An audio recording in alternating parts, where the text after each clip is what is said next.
Whoa, I can see myself on screen. That means we're live. That's exciting.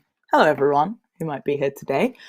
Before we get started, I'm going to do some housekeeping, some house rules, so everyone's on the same page before we commence this lovely panel.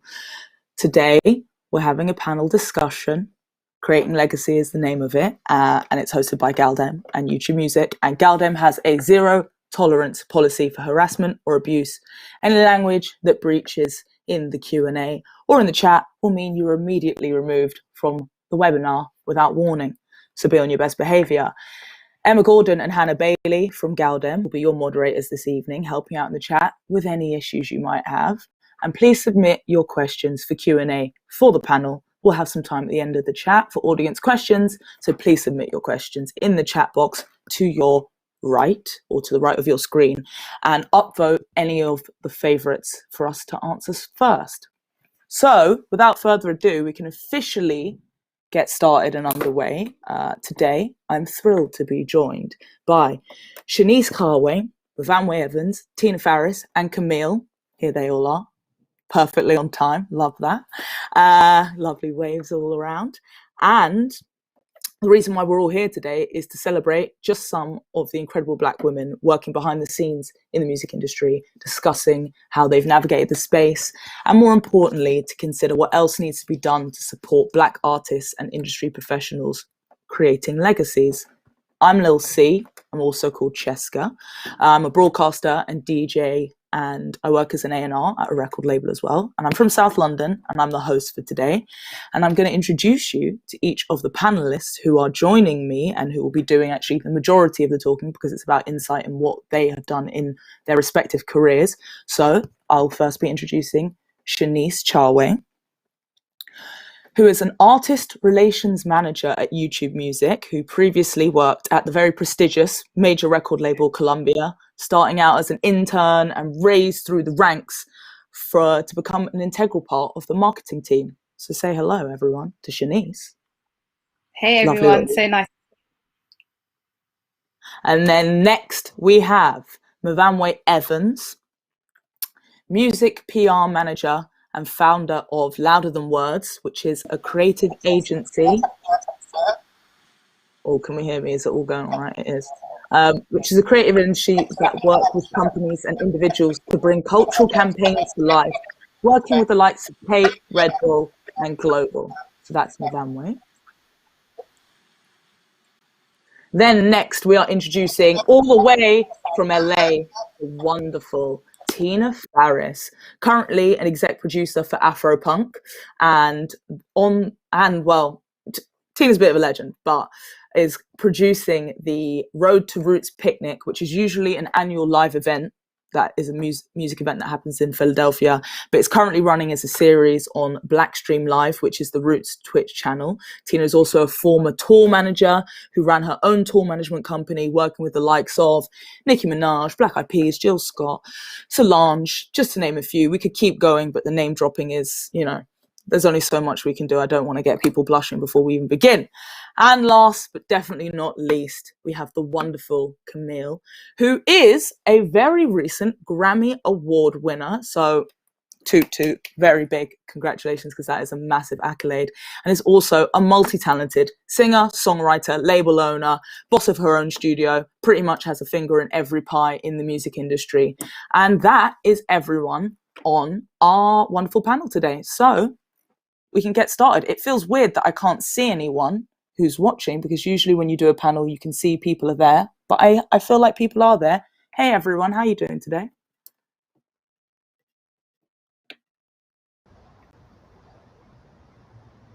We're good. Can everyone hear me? Are we all connected? Are we here? Yes, doing good. How y'all doing? Dope. Excellent. Well, I feel like we should get cracking, get into the nitty-gritty. That's what we've all been brought here to do, is to discuss our respective careers and talk about what we do and how we got into it. So I'm going to start with a general question, and each of you can answer it. We should maybe go in the order that I introduced you in. And I want to start with finding out about how you got started in the music industry and who or what inspired you to give it a go. Should I go first then? Yeah, go on. Yeah, awesome. I've been in the music industry, I think 4.5 years now. So I started as an intern at Columbia Records, as you mentioned before, and then I came to YouTube 2 years ago.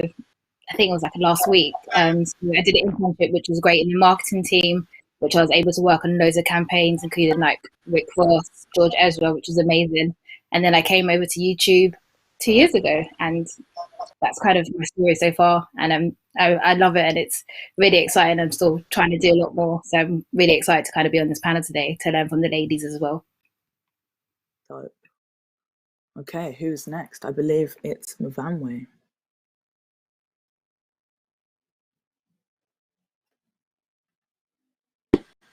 I think it's me next. It is you.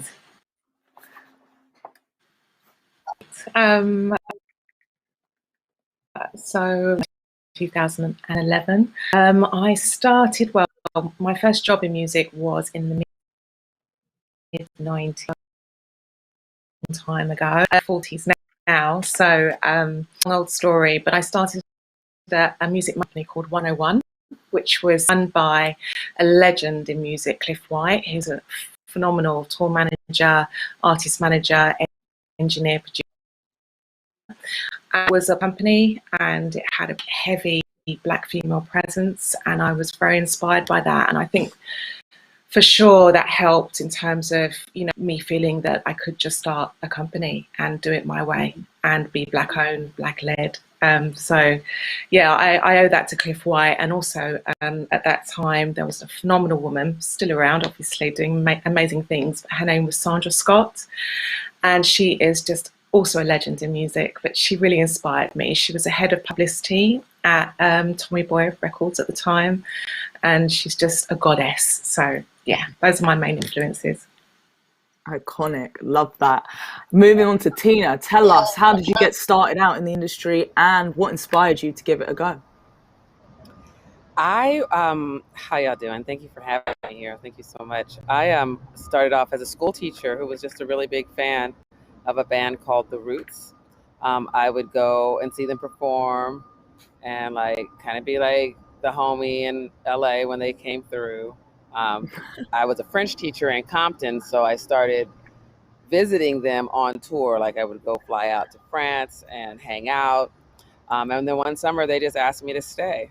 And I was having some issues with the school district and where I wanted to be in life. I was just an unsettled, 26-year-old. And I was like, all right, I'm going to just run away with the circus. That's how I started.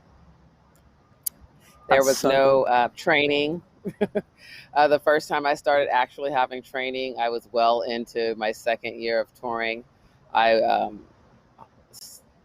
Leeds, who is a really world-renowned tour manager, he tour managed James Brown and Prince and Parliament Funkadelic and Maxwell and ultimately D'Angelo. I met him on tour when Questlove was out with D'Angelo, and we struck up a cool relationship, and he's been my mentor ever since. So from there on, I got more and more people.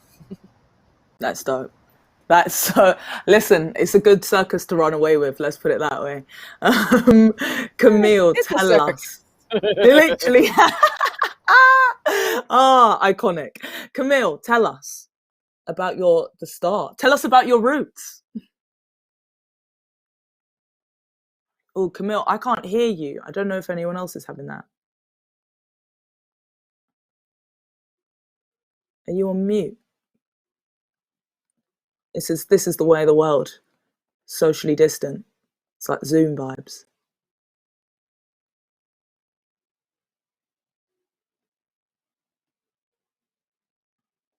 Hold on, Camille. Can anyone else hear Camille? No. Camille, can you hear us? Okay, that's good. We got that sorted. Oh, this is strange.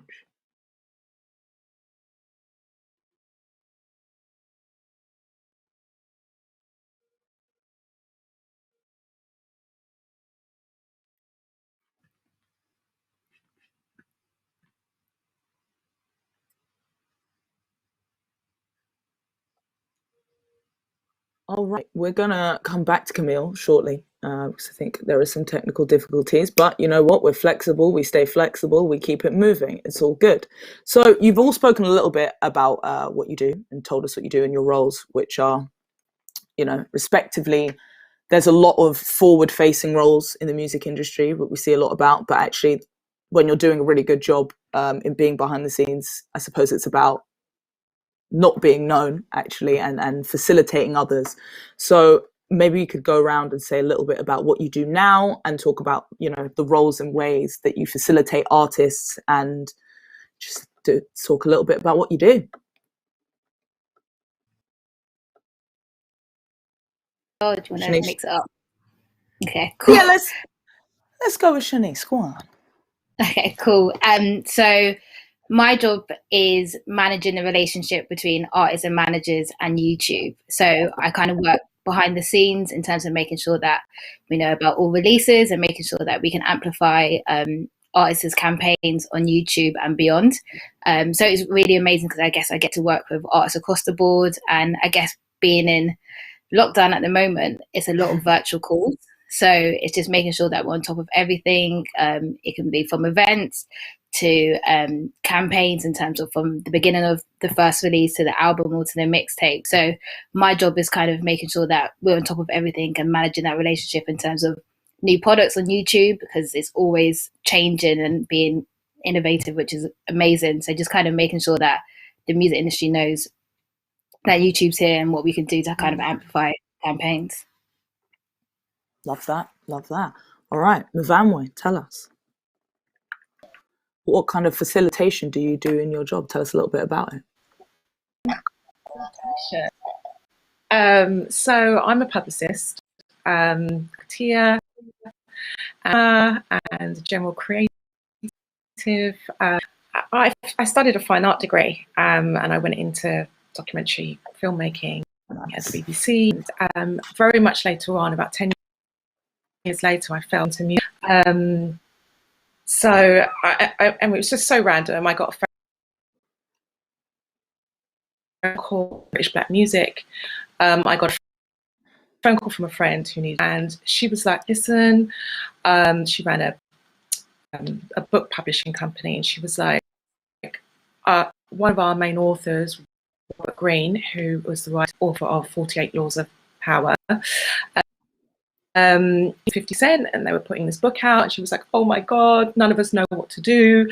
We don't know how to market 50 Cent or 50. And so I came on board and I kind of helped with internal comms, external comms directly with Robert. And that was my first PR job, which is and very quickly after that, I picked up lots more work. I was in education, and what happened was I started to become a publicist by night and doing education, and I was going to two up.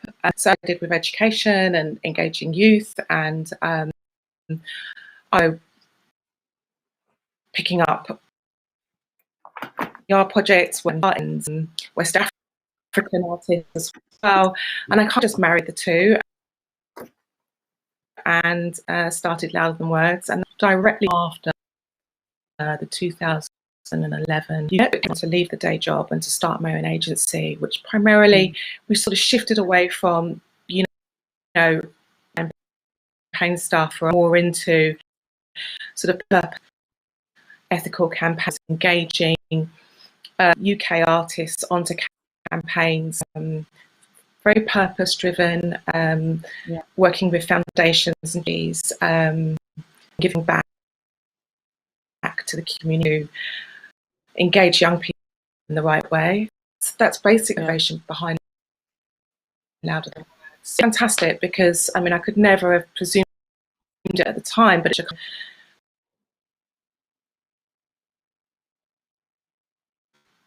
and I've worked with some that I could never have dreamt of, as well as really lovely grassroots organisations in the sector. yeah. That sounds amazing. And you know what, like you said, it's wicked that you've been, like, there were people who you could look up to and see yourself in terms of representation from where you started, and that carries on, because that kind of stuff is really important, and I'm sure we'll speak a bit about it a little bit more. Tina, tell us, I mean, you told us that, you know, also shout out to everyone who didn't study anything to do with music and then ended up working in music, because I'm the same. So yeah, Tina, tell us a little about what you do now, and maybe a little bit about what you did as a tour manager and how that works in facilitating artists. Sure. A tour manager does logistics, right? It gets you from here to there and everything needed to get the check. And to get the check, you've got to be on stage. So, you know, whatever it takes you to get to work. Sorry.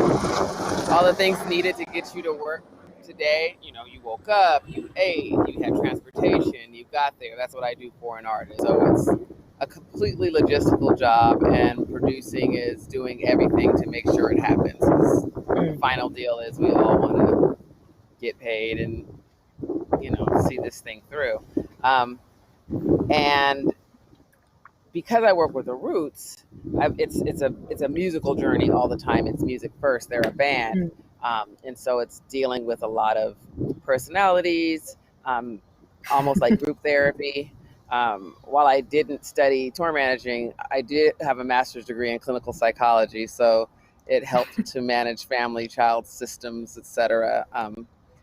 20-somethings are generally children. In hindsight, I know that now. But I also come from a musical legacy myself. My grandfather was a producer at Motown and had a band, the first band that Marvin Gaye was in. His name's Harvey Fuqua, and he had a band called the Moonglows, and he was this guy. He put shows together at Motown as well. So whenever I visited my grandfather, it would be backstage at a concert somewhere. So apparently that seeped in. I threw away my master's degree and everything else, and was just like, yeah, I want to do that other thing that I didn't study and spend $100,000 on. So because of that, I have a skill set of producing and managing talent and curating. And so the obvious pivot for me was to be a producer. I have television shows that are, you know, being developed and films that are being developed, etc. But it's still the skill set of getting it done. So like currently I'm on set. I'm supposed to be producing something right now, but they left without me. So now I got to produce myself to the next set. So it's a really good skill to have. I get myself out of anything in the middle of a town that I haven't really been to that much before. Yeah, that sounds about doing it right now. That's what I was gonna say. You're on job in the middle of doing a panel. That's top level. That's top level producing. You gotta take your hat off to that. That's bad producing. I should have had them plan the set at a different time. Yeah, this is for anyone who's watching, looking for career advice. Don't replicate what you're seeing there. This is a one-off. Tina. Camille, are you with us? Can we hear you? Let's have a go. Let's see.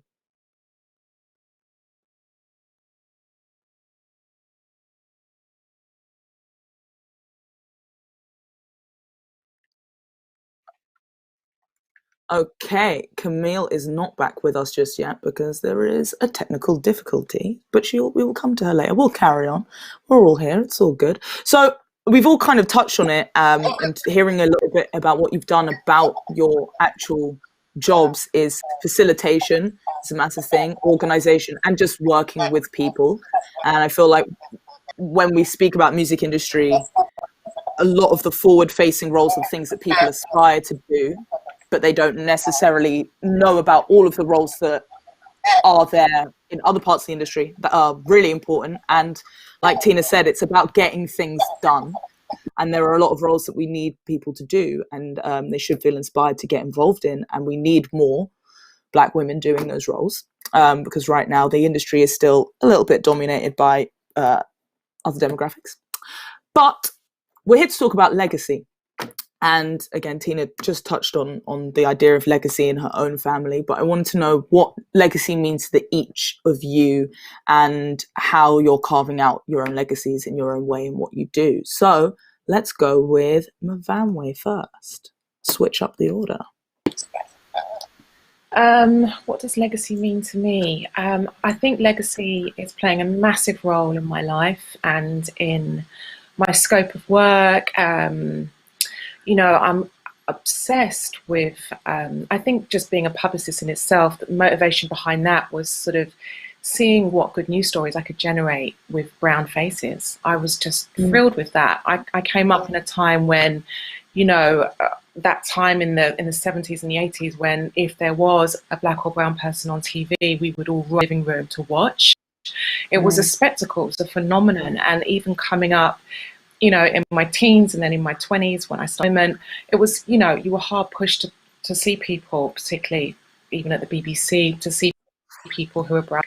And I think legacy for me it's a bit of an obsession, really. I'm obsessed with black culture being documented in the right way, being archived.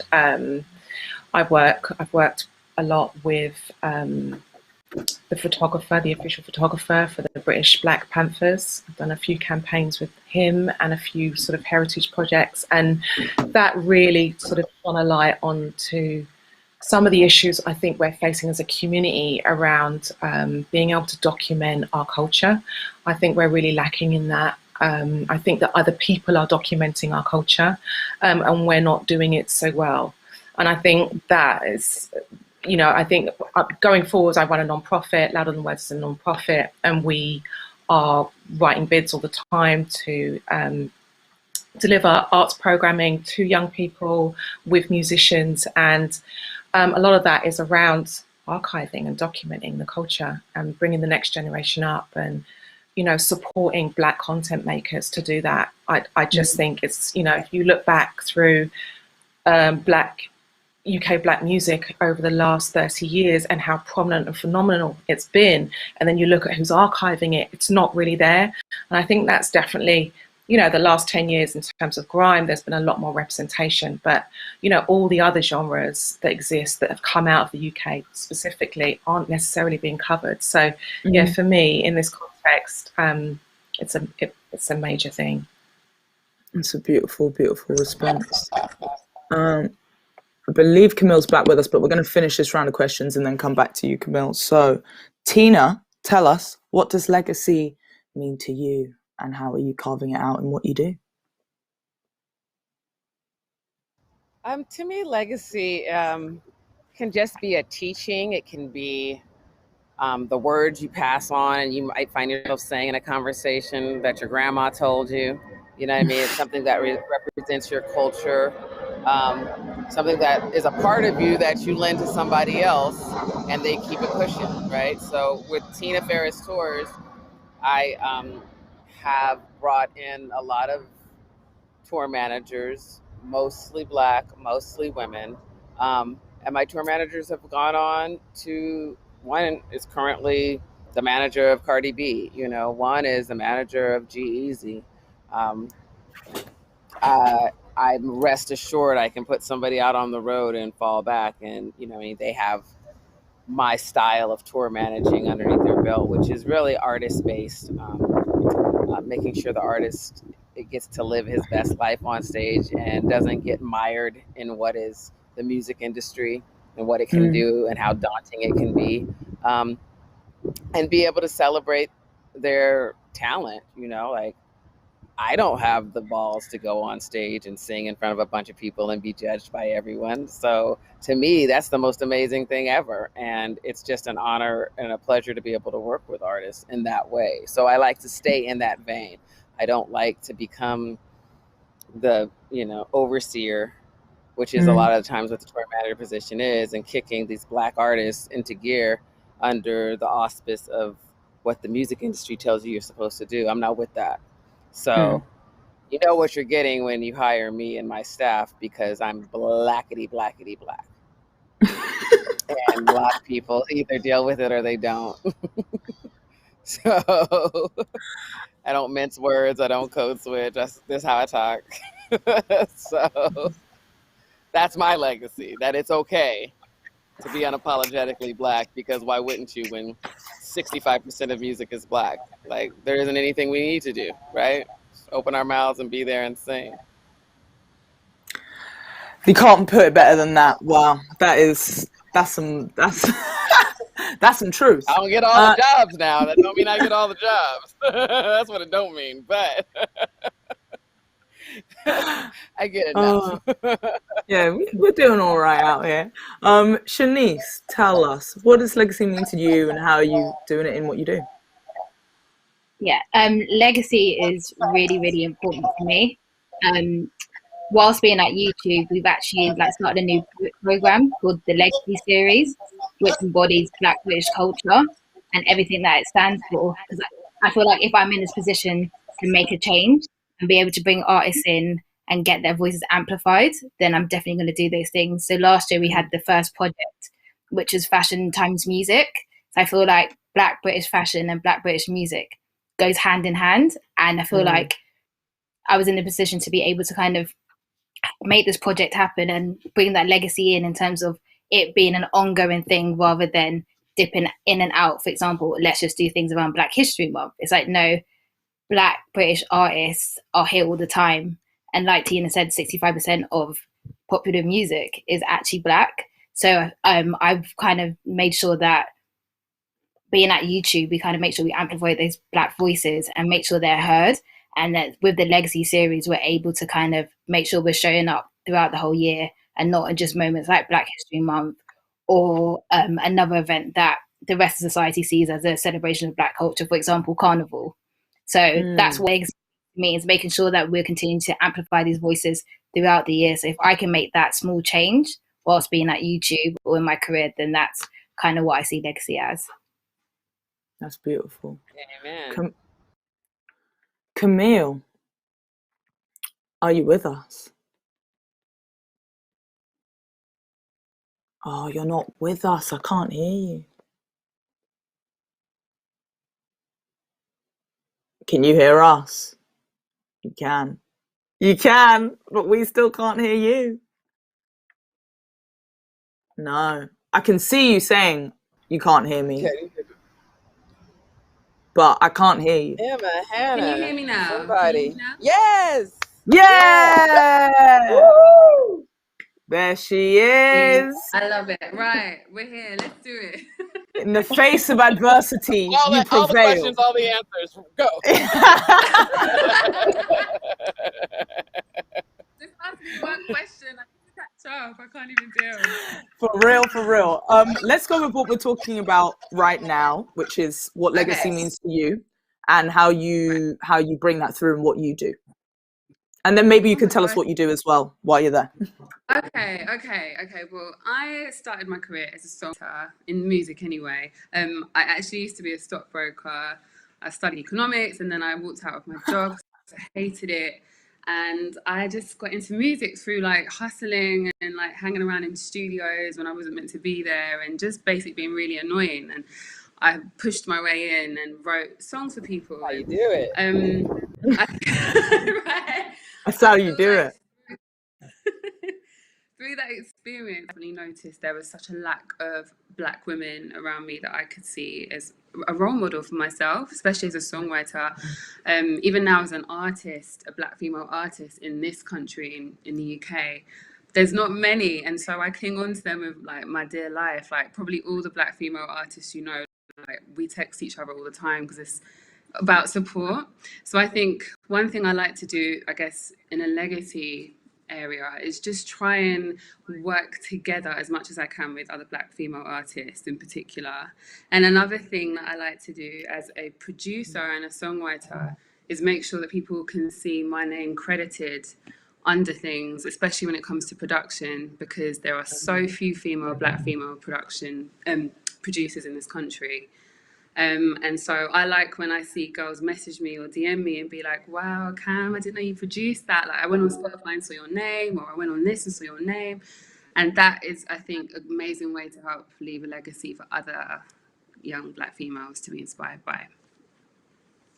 That's what we need to see. Them credits, get those discogs looking thick. That's where it's at. That's where it's at.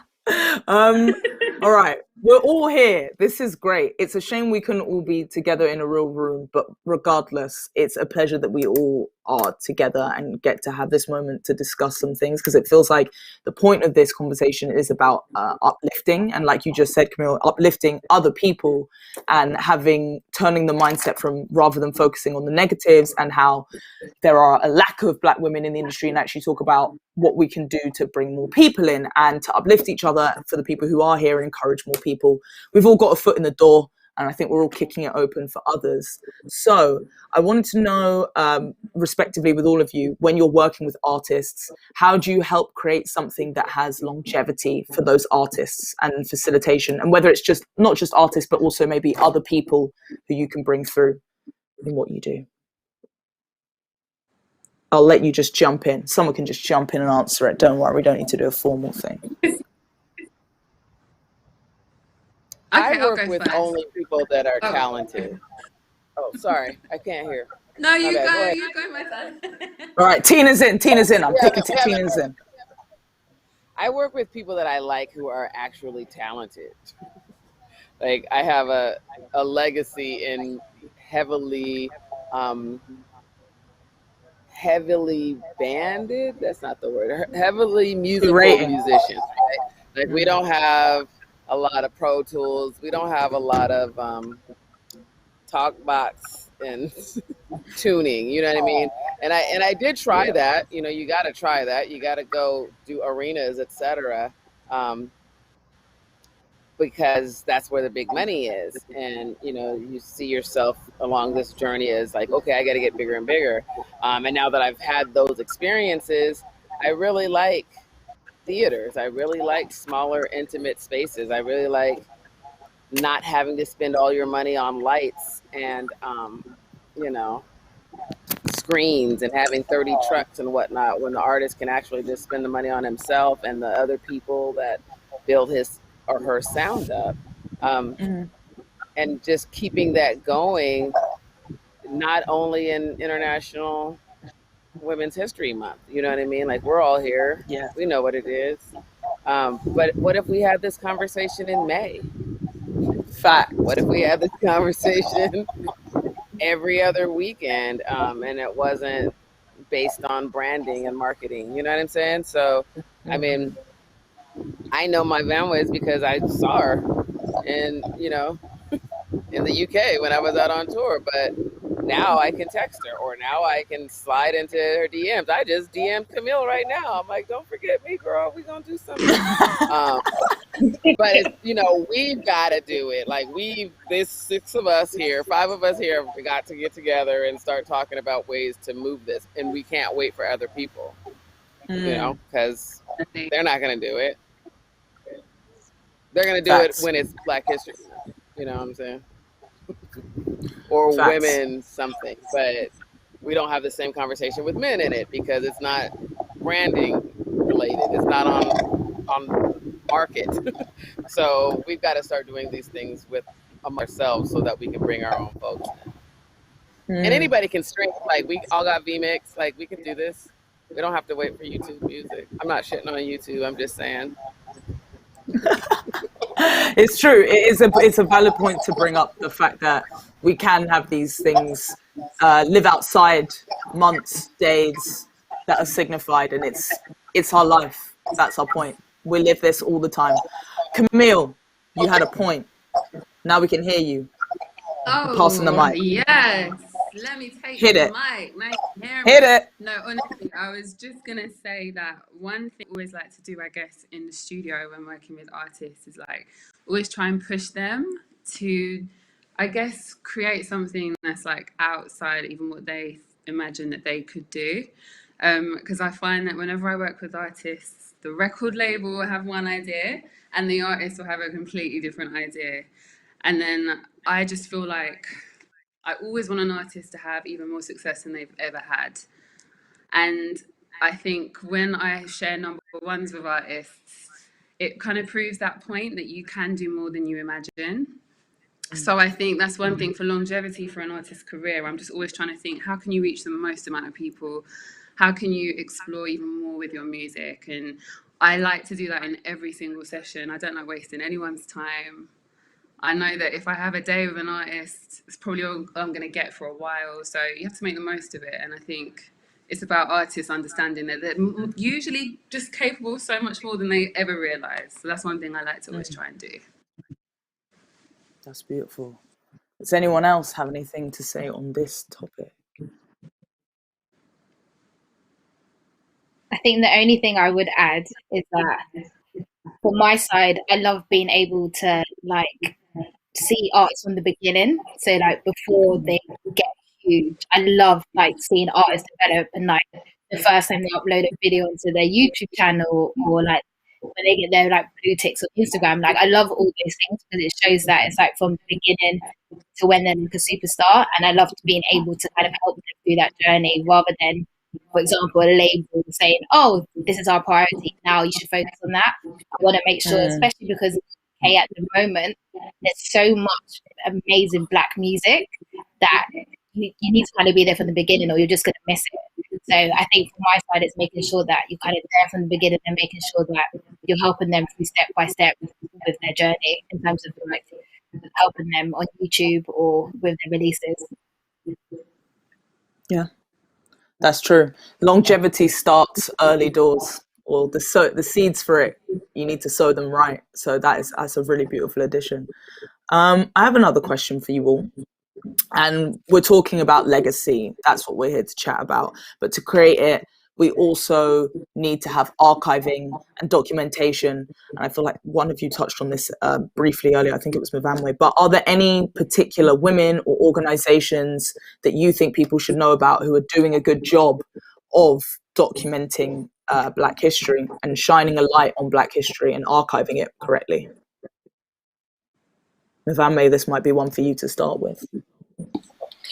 I mean, the obvious would be Black Cultural Archives here in the UK, who are archivists. You know, they're here to do that job, and I know that they come up against, you know, severe funding issues, which is across the cultural sector as a whole, and I think they're really sort of driving innovative ways to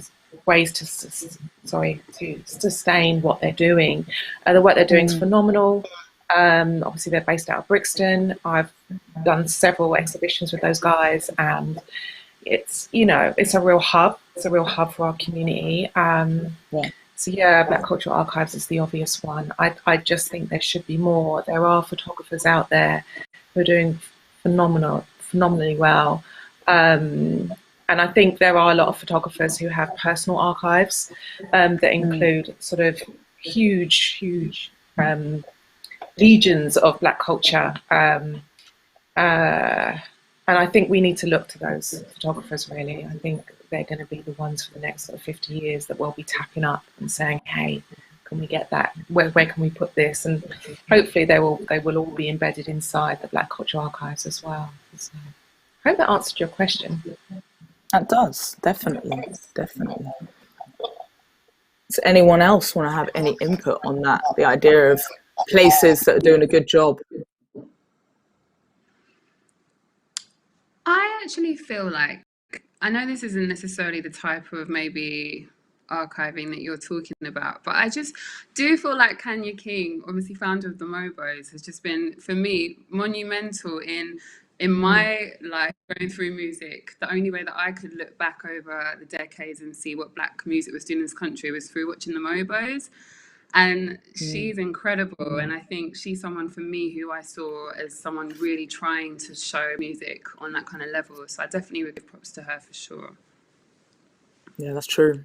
It is interesting because even I did want to shout you out and give you a little bit of like a horn about obviously being a recent award winner of a Grammy. And it's like, even though those kind of accolades aren't the be all and end all, but they are important because, right? And like even the Mobos, I had the same thing growing up. The Mobos meant more to me than the Brits did. I know what you mean. So I know what you mean. There's something in that. Yeah, exactly. definitely there's something in that.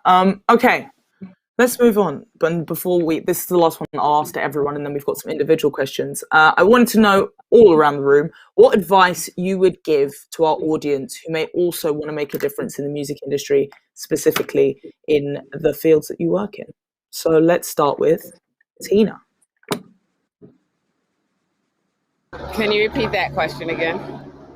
You literally sat in LAX. Is this what you're telling me? You're like in an airfield right now. No, I'm actually in Miami, the Ah. hottest COVID spot on the planet. Listen, you got to stay safe out there. I'm hiding under Okay. Can you repeat Literally, that question again? I'm sorry. I was gonna say, the question is, what advice would you give to our audience who may also want to make a difference in the music industry, specifically in the fields you work in? I believe we make a difference by walking in it and staying the course, you know? Like, Camille followed her heart. She could have stayed being a stockbroker, but she was like, nah, I'm about to do this, and won a Grammy, and she stayed the course. So now, you know, her platform is lifted just by walking in her truth, right? I hate saying that because everybody says that, but you know what I mean. Yeah. You know, like, we're all in positions where we are actively I answer most of my DMs. I give people advice. I send them to certain areas. I tell them what they should study in school to help them out in this. You know what I mean? Like, being our true, authentic selves is how we keep it going and not backing down. You know, like staying the course, keeping the distance. We have, you know, Shanice is at YouTube Music. All right, so we gonna do this. And Shanice is there. You know what I'm saying? Tuma, that's my boy. YouTube. Like, we gonna go with him because Tuma's at YouTube, so we got to be there and be present ourselves and not back down. And I say that as I'm not a corporate person, because, you know, I'm like, corporate, yeah.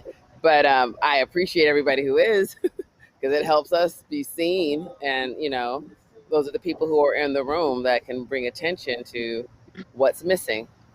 And so I think we just got to be there. True. That's beautiful. Shanice, what advice would you give to our audience who want to make a difference in the music industry? I would say follow your passion. If you have a niche or anything in terms of, like, if you really know, for example, drill music, learn it inside out and kind of make that your thing. I think it's more about being passionate. Like, I didn't know my job existed until I got into it. So I think it's like, if you want to be in music, like, make sure you just keep striving and like doing the internships and doing the work experience that are going to get you there and be in the right places.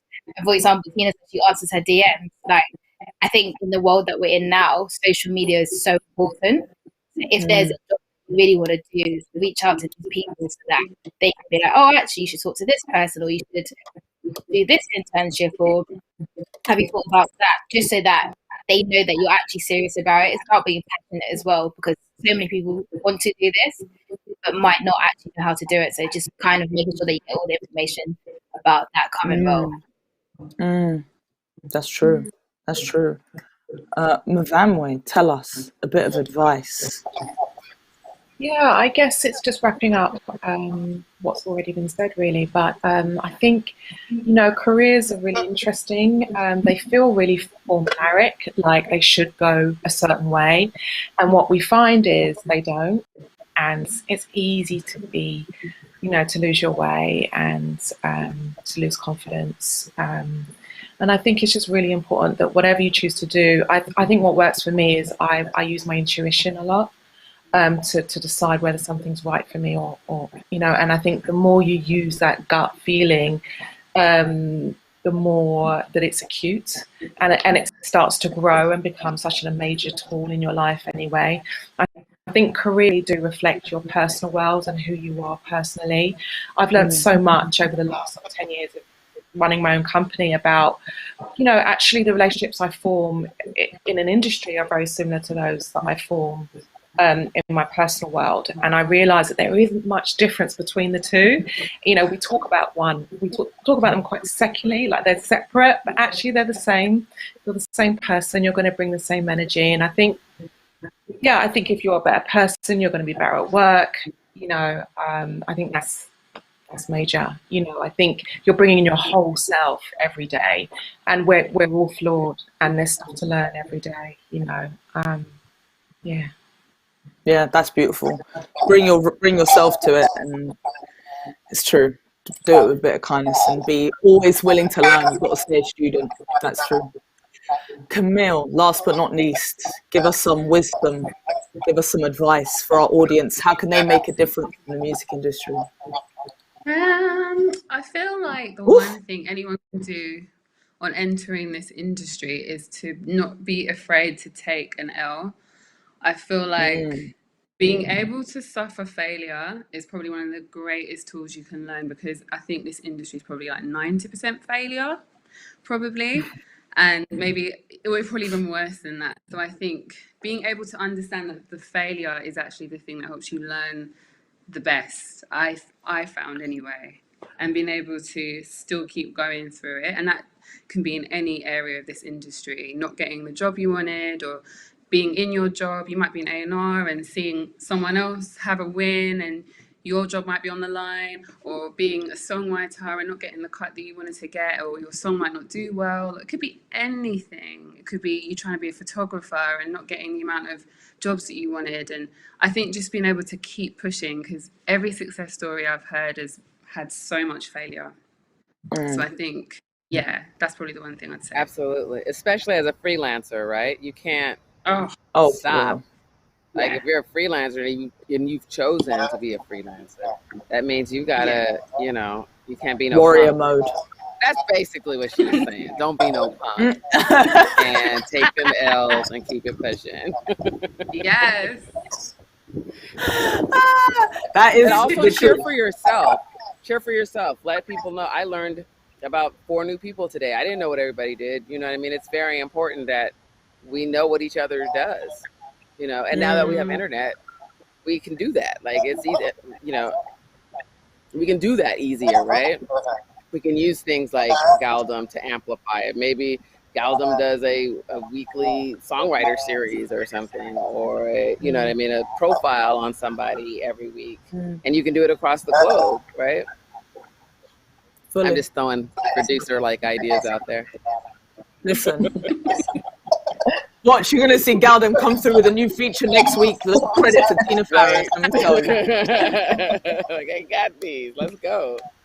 I mean, that's what the Road to Roots picnic that I'm producing now is about emerging artists, and it's about like who has the chops to actually. It's not like The Voice, you know what I mean? It's more musicians curated for other musicians. So more items like that, and we can just do these from our home, right? Because we're in COVID and we ain't got nowhere to go. Nothing to do. We on lockdown. We can just make a bunch of these and talk to each other all the time. Bridgerton's over. Yeah, what else is there to watch? This Tiger King got rinsed. I did Last Dance. I need something. Okay, let's get into some individual questions now, and then we're going to get into the Q&A after. So we're going to start with Camille. Being someone who works as a songwriter for other artists and a singer in your own right, do both of these practices inform each other? And does your work as an artist inform how you write songs for other people, or are they just totally separate things for you? Oh my gosh, yeah, they definitely inform each other, because it goes from something as simple as, like, I remember before I started being an artist, I used to write songs with no understanding of how this person's going to sing it on the stage and how this sound. I'd be writing songs with notes like, and then expecting them to just go and do it every night and not understanding how that probably is. So just little things like that to big things, like understanding that a song is everything for your career. Like a hit song is everything. So I think, yeah, it's helped me understand and have compassion for the artists that I write for now, even more, I think, for sure.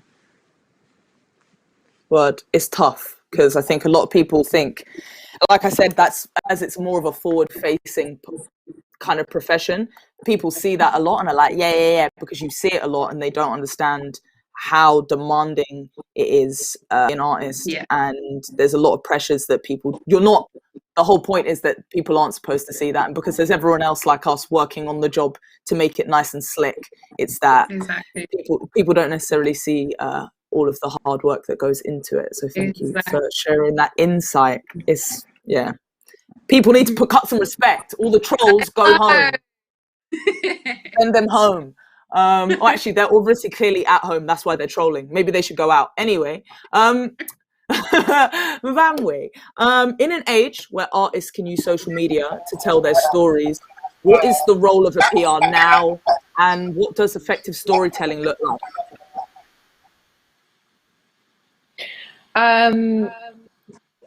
Was this in relation to social media? Yes. Yes. So, I mean, it's really interesting. I mean, I really love the process of campaigning or being a publicist, because it's just a really creative strategy. And if you look at common strategies, PR is just one element. So, I mean, I think overall you've got to understand what you want to say, when you want to say it, and who you want to say it to, and develop a timeline. And I think that there isn't really a comparison between sharing your story on social media and what you need to do in terms of strategizing for a press or a PR campaign inside a wider comm strategy. I think what's happened with social media is that it's enabled many careers to develop quite rapidly. It's certainly developed mine as a publicist. Without it, I wouldn't be here. And I think that it's a major tool now. So it's just a larger tool in the box of all the platforms and various ways that you can speak to new audiences, pre-existing audiences. But I think there is a structure to PR that isn't going anywhere fast, and that is sort of, if you're developing your career, and this is all sort of sector wide. If you're developing an idea, a project, a company, a career, there's a timeline, there's a process, and I love that process because it's just so much fun to kind of achieve each step and to see how amplified your client is getting. It's such an empowering thing to be able to do. I run workshops on PRing yourself because I feel like it's like a life skill that isn't taught at school. That's the way I see it. And I think anyone can pick up the phone to an outlet and say, hey, this is my story. If it's done in the right way, a lot of it is intuitive. Connecting with people is intuitive, full stop. I think you don't need a master's in marketing or PR. I think you need to really listen to that voice inside of you if you're trying to connect on any level, and that needs to be an integral part of any campaign or any way that you're reaching out to your fans or to your audiences. That's true. That's true. That's beautifully put. Shanice, a question for you. Too many Black women within the music industry go uncredited and undiscovered. And given your role in artist relations, do you have any strategies in place to help amplify those voices, like you were saying? Are there things that you know that you can do to help give people credit where you can? Yeah, definitely. I think in terms of artists, I make sure that we are looking at these new artists that are coming through. For example, I find Annie is amazing, and she's doing amazing stuff, and I'm like, these are the artists that we need to be looking out for. But in terms of women in the industry, this is why I'm also happy that we could team up with gal-dem, and we did the debrief a couple of weeks ago. There's so many Black women in the industry that are behind the scenes and don't actually get their stories across, or people are like, oh yeah, they just assume that it's the company that's doing all these things, and it's actually a lot of Black women behind the scenes. So it's doing talks like this and trying to make sure that these are not the only things. So for example, Tina said we shouldn't be doing it just in International Women's Month. These discussions and highlighting Black women in the industry should happen all the time. So I guess my job at YouTube is making sure that is constant happening, rather than it just being moments of where we can tap into. Well, got to keep, like we've all kind of shared, it's about staying the course. So the fact that you're there is saying a lot. Tina, you mentioned it very briefly, the fact that we are still living in a pandemic. It's a global one. And obviously the past year has been pretty unfortunate in terms of disrupting live music. Do you feel like this moment of people being stationary has at least offered people within the industry any insight of how you can return in a more wholesome way, in a way that promotes more longevity, in a way that is improved? Do you think that that will have happened? No, but I think it's a reckoning. You know, like, you should have washed your hands anyway. It's kind of like that. You know what I mean? Like, you shouldn't have had all these people in here anyway. Like, this is dangerous. This is too much. But, you know, I'm from a super capitalist nation, and so our bottom line is money all the time. So perhaps because you can't sell 100,000 tickets anymore, that gives them some, you know, understanding of how to push and prod people. Maybe artists won't feel the need to have to do all of those festivals and wear themselves out. You know, that's what I'm hoping. But again, I'm in Miami right now, and it's wilding out here. People seem to want to get out, and that's good news. People want to get out, and it doesn't seem like they care. They just want to be around each other, and that's hopeful for a touring industry, right? Yeah. So slowly, you know, Afropunk, we're trying to figure out a hybrid situation ourselves, but it might be smaller, it might be higher ticketed, because, you know, the ends have to, the means have to meet the end, you know. Yeah. But we're gonna see, and we're gonna test it. The only person that's testing it regularly is like Dave Chappelle, but he has his own money to put in testing the entire audience. So not everybody's down to do that.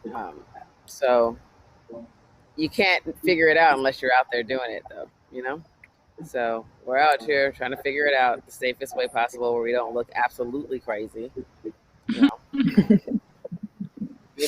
It's true. We might make it work. We might not. I don't know. We're gonna throw the dice, though. Yeah, it feels like it's a different climate in the nation where you are situated, without a doubt. And yeah, like you said, as it stands, touring for artists, it's not sustainable for them. And it very regularly doesn't really provide space for like prioritizing people's health, right, which is a shame. It's not sustainable if you're used to making $500,000 a gig, but if you're used to filling up theaters, you could probably get by. You could probably start touring sooner than other people, you know? Just depends on what your house looks like, I guess. What True your stories. mortgage is looking like. True stories. Small shows are going to be the in thing now, let me tell you.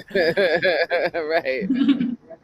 Before we get into the Q&A, I've got one more question that I would love to ask all of you, and it's one that's looking a little bit more to the future and reflecting on the past at the same time. I wanted to know what you feel like, has the music industry changed in your time in working in it, in particular in relation to all of our own lives in terms of being Black women? Do you feel like it's changed in that respect? And what changes would you like to see moving forward?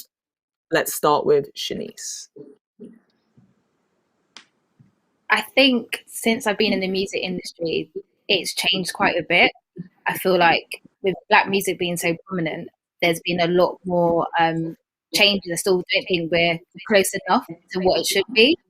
But for example, at YouTube now, we have the Black Voices Fund, which allows us to amplify the voices of Black artists and do events and grants, which is amazing. But I feel like there's still so much that needs to be done.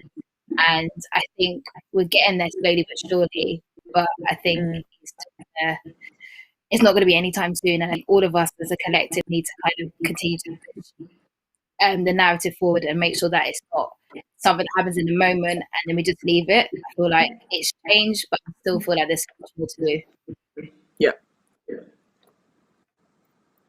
Facts. Camille, let's go to you next. I think I echo what Shanice said actually. I feel like there has been a lot of change, but still so much more to do. Like, as I say, even just the other day, even like, for example, if someone says to me, oh, who I want a sick female rapper I can feature on my song. And I was having this conversation with another rapper, and we were struggling to think of like more than 10, For one prominent one.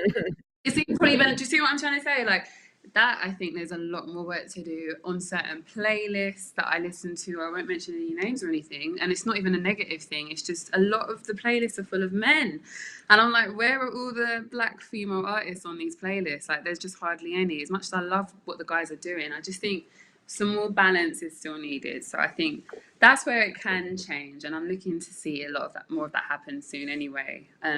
And I know that black women are much more supported than they ever were before, but I still think there's so much more to do. And I think a big part of that is us encouraging other black women to come forward and to show their talent, because I just sense that there's still this kind of hesitation.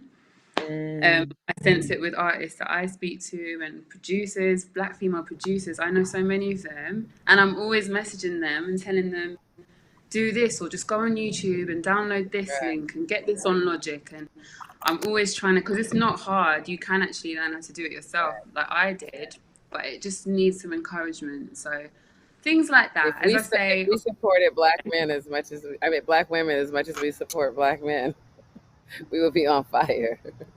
It's crazy. It's actually crazy, honestly. I think that's the one thing. It's particularly in the UK. I think there's just not enough black female artists getting the support that they deserve, I think. Yeah. And you know what? Even when they do, it always only feels like a moment. You get a moment in the spotlight, and then there's someone else, and it's about the fact that there's several seats at the table. It's not just one at a time. So that's something we've got to sort out. Definitely. Got to sort it out. And you're a part of it and an active part of it, so that means a lot. Tina, let's come to you next. Have you seen things change, and how would you like them to moving forward? Yes, I see things change. There's more women tour managers out there, and women are unstoppable, or are being more and more encouraged to be as unstoppable as they've always been. I mean, we're always been out here. We just, like Camille's saying, we need to let each other know about each other. We need to shout it from the rooftops, True stories. True stories. Navamwe, tell us, have you got any more to add, any ideas, any feelings, thoughts? Yeah, just really echoing what everybody said, particularly Camille, because we've just placed votes in for the Brit Awards as part of the Academy last week, and it's a great way to see, where we're at in terms of particularly diverse artists. And I don't think there were more than 2 black females across all categories for us to nominate. And I found that really hard this year, really struggled with that as a concept, because I think internally at music organizations, you're seeing the numbers ramp up. But it's, in terms of music artists, songwriters, it's not really, I don't know. I didn't see it this year with the Brit nominations. I really didn't, and I struggle with that. It's really hurts. Can you hear me? So, I mean, part of the reason why I vote on the Brit nominations is because they've made such a huge effort to diversify the Academy, and I'm there as one of those diverse faces that needs to vote in a way that is about the music I love, and if music I love isn't there to actually vote for, then it's pretty heartbreaking. So I'm not sure what, we're aware of the many blocks, but I think, after the George Floyd situation, the Black Lives Matter uprising, the major labels are looking to really diversify internally. And there seems to be a lot of work going on there with some fantastic organisations such as the Black Music Coalition. And, most of the organisations and movements are being led by black females, and it's phenomenal to see my peers just kill it like that. Just black women are coming to the front to really represent and to really get the job done. like we always do. So yeah, it's good to see that. I feel very encouraged.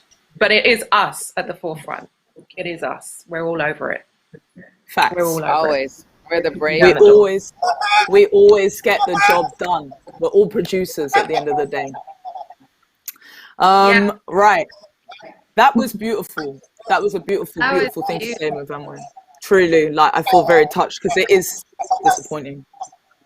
So we're going to move into Q&A. We might lose Tina because I know technically you're still actually working right now, dedicated to multitasking, but we're going to do a few. We've got a lot of questions in the question and answer. We're not going to be able to answer all of them, obviously, because we're already over. We should be closing now, but we're going to answer a few. So we're going to get those sent through now, and people can just jump in as they need. And Tina, if we lose you, it's been an absolute pleasure for you to be here. Okay, so here's the first question. 2020 and 2021 has brought a lot of dialogue about diversity and representation. How do we keep this movement going and develop the dialogue and positive steps going forward for people of color?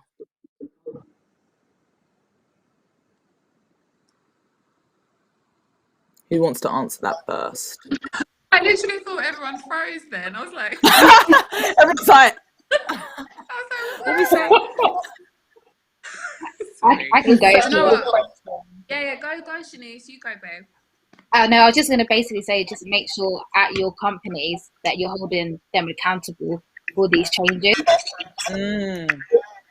If they are announcing certain things to make changes, make sure you hold them accountable. There's only so many of us. We have to be the people to make sure it happens. Facts. And I think it touches on actually what Mavamwe just said in her last answer about being, realizing that there are things that can change and just, like you said, doing what you can just mention, holding people accountable and making sure that even though these companies do now want to diversify following last summer, that we need to make sure that people stay. Anyone else want to answer that one, or should we jump into another question?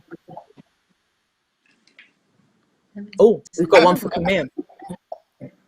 How did you transition from a stockbroker to a songwriter? Did you shop demos to a label? How did you make key contacts in the industry? That's like 3 questions in one question. Do you know what I mean? They snuck them in there. All right, okay. How did I transition from a stockbroker to songwriter? Okay, I wouldn't recommend this, but I did walk out of my job one day. I just walked out. I had enough. And I just saw the sunset outside and I said, yep, this is the day that I'm about to leave this place.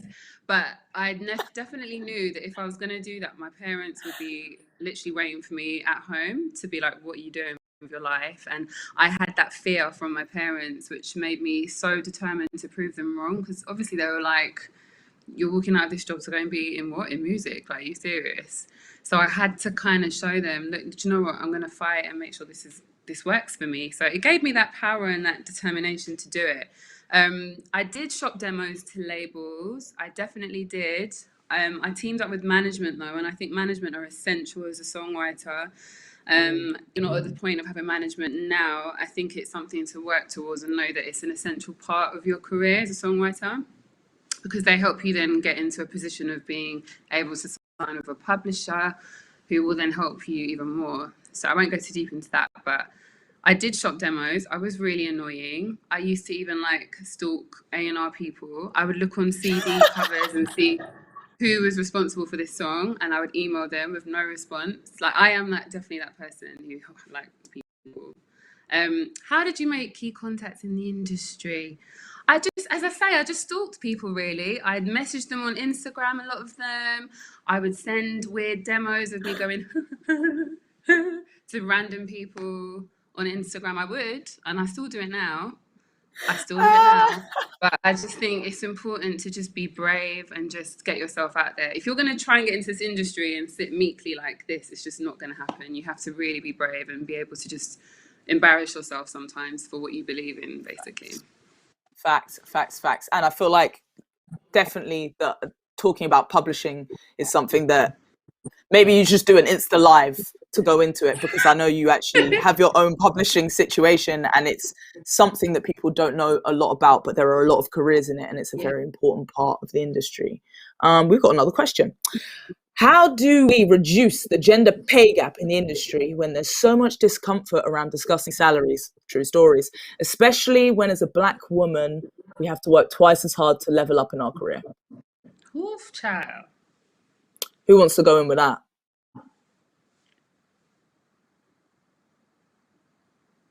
It's a hard one to answer, to be honest. Everyone's frozen like, yeah, how to reduce the gender pay gap. Van was just shaking her head like, yeah, come on, Van. I mean, I guess the only way that I know how is to start your own company. You know, if we all founded our own company and had our own specialism, we could all lean on into each other. I know for me personally, I pay well, and I put women of color at the forefront of those roles, and I pay them well. And I enjoy that process, and I love it when they come back to me and say, "You pay well," and I go, "Yeah, I know, I pay well." It's a revolution out here. It's got to be done, you know. And that's the thing. If you start your own company, you have agency, you have control, you know, and you can do what you want, do what's needed. And I think, sometimes we're a bit shook. We're a bit like, oh, you know, do I want to do that? Can I do that? Yes, you can. You can do it right now. You can do it tomorrow. You contact company's house and get it on and pop in and start paying some people. True. It's very true. It's very true. I can add something to that question in terms of the industry, because the industry, you know, gatekeepers, they're individual. You know, it is what it is. It's going to be that way, you know. And I think the only way to start a revolution is to start your own company, start your own business.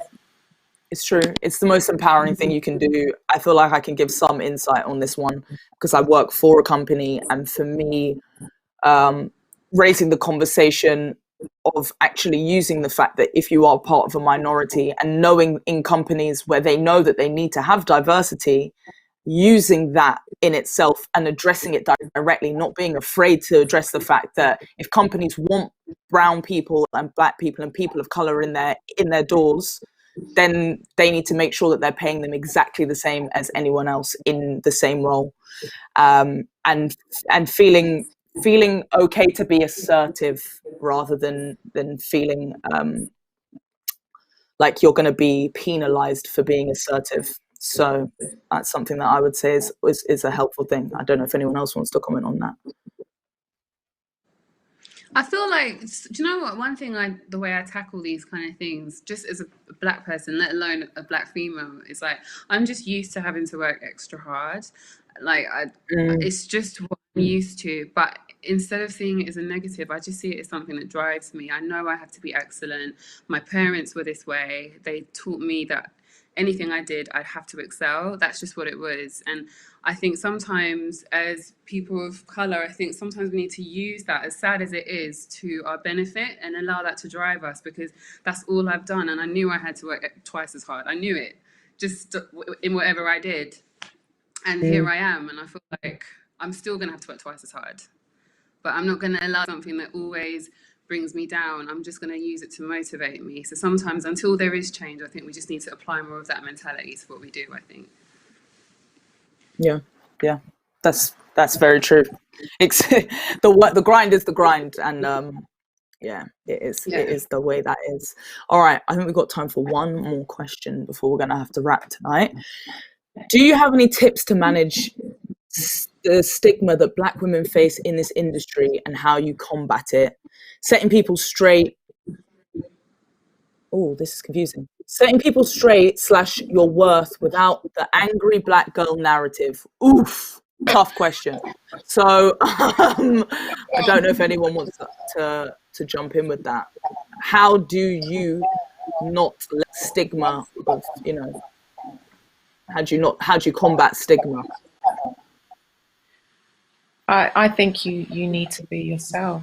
I think that, you know, code switching and all those things are inevitable. That is part of what we do. We all do that. But I think that, you know, we can't be boxed in and feel shook by these terms. I'm an angry black girl, and then I'm a lovely black girl. You know, I'm everything, and I'm not going to be afraid to be a black girl. You know what? I deserve to be an angry black girl. You know, I am angry. You know, deal with it. This is the world we're in. And it's what's so wonderful about last summer in terms of raising awareness around systemic racism and the deep impact that that's having. And for the first time, a lot of the sort of white-led nations across all sectors are now having to really address that for themselves and to really understand the legacy of systemic racism and how it's keeping us down. I don't think it's for us to shapeshift. I think you know, the onus is on the sort of colonial empire that we're working with. And you know what, if I don't know, this is my own personal opinion. I guess it has to be, but I just think you need to be about you. I don't think you're going to make much progress unless you're true to you. And you have to align and partner with organizations and people that make you feel good. And if you're having to squeeze yourself into a box, it's not going to work. That's beautiful. You know, I would add to that as well. One thing that I try to do in response to that question is just try and approach situations with peace, with just some peace. Because honestly, I feel like, yes, I feel like as a black woman, I naturally just have, all of us do, more swag, more attitude, just more vim, however you want to put it. We have it because we're just full of sauce. It's not our fault. We're just full of sauce. So unfortunately, sometimes things we say might just come out with a bit more flair. But now I feel like sometimes there's time to just approach something with peace. Like if you feel someone's gonna make you irate or angry, you don't actually have to give them the response that you naturally would. Sometimes you can just approach the situation peacefully. And also, when you do that, you can show them your worth through what you achieve. So a lot of the time, you don't even have to say anything. Just do it, be about it, be successful, and you don't have to say anything. Just, it's just a beautiful feeling. Kill them with silence. That's a powerful way. Someone to be like, I don't even need to comment to that. I'm not even gonna, no comment. Skirt. Just rise. Shanice, tell us, do you have anything you would add to that? That was our final question, so let me know if you've got anything to contribute before we sign on.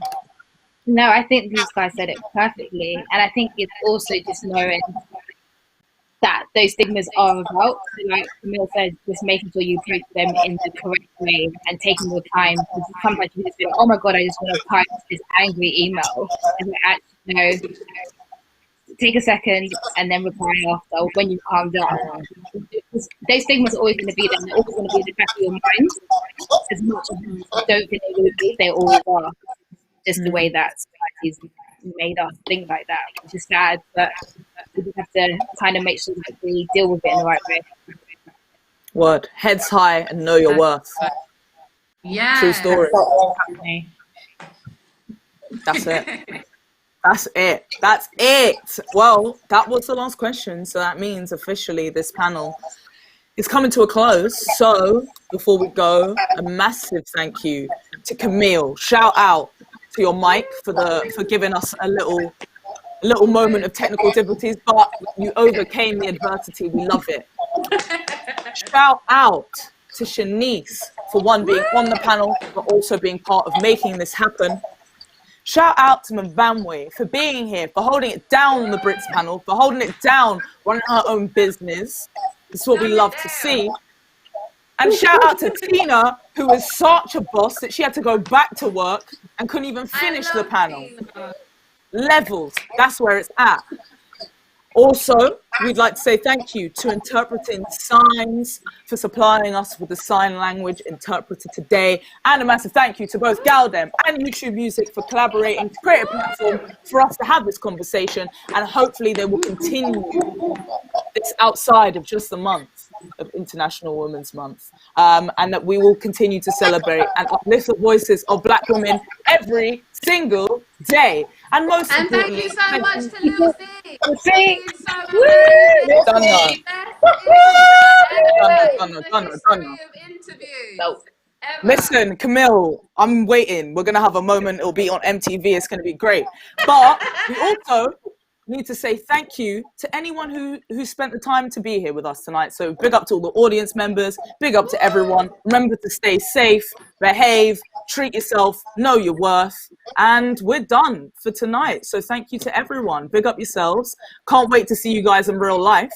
And until next time, stay blessed. I believe they're going to roll some credits.